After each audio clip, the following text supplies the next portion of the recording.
પાટણ આવ્યાનો ભાગ બીજો। જેટલા તક મને મામલતદાર કચેરી વાળા નહીં ખવડાવે એટલા તક તો મને આ પાટણ વાળા ખવડાવે હે।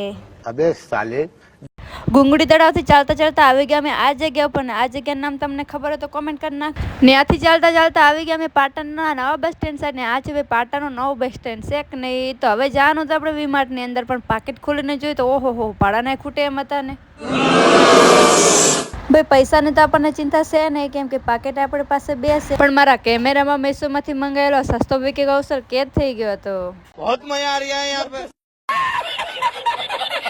વીમાર્ટની અંદર લેવાનું ભલે કાંઈ ના પણ વસ્તુ બધી ચેક કરવાનું વારા ફરતી ઘણી બધી વસ્તુઓ ચેક કરી લેતી ને હવે આપણે જવાનું હતું બહારની તરફ।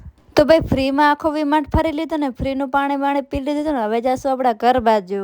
ફાઇનલી અનાવડા દરવાજાથી રિક્ષા પકડી લીધી ને આખા પાટણમાં રખડ્યા તો આપણને કોઈ ના ઓળખ્યું પણ આ રિક્ષામાં બેઠું તો બબડું મને ઓળખી ગયું। પાટણથી યાદ આવ્યું કે પાટણવાળા કોણ બ્લોગ જોવો એ કોમેન્ટ કરી નાખજો। ઘરે પહોંચતા તો મારી હાલત કંઈક આ પ્રકારની થઈ તો ને આ બબડું કેવું મસ્ત સ્માઇલ આપી રહ્યું હતું। ફાઇનલી રોડા પહોંચી ગયા મંચુરિયન પેક કરાવી લીધું ને હવે જવાનું હોય સુદર્શન બાજુ તો આવી ગયા હતા આપણને કાકા લેવા માટે। ફાઇનલી કાકાની ગાડીમાં બેસી ગયા ને હવે ખસકાઈ આપણા ઘર બાજુ। તો આજનો વ્લોગ આપણે અહીંયા પૂરો કરશું। તમને પસંદ આવે તો લાઈક ને ફોલો કરી રાખજો। આના બધા ફૂલ વ્લોગ આપણે યુટ્યુબમાં અપલોડ કર્યા છે તો તમે જોતા આવજો।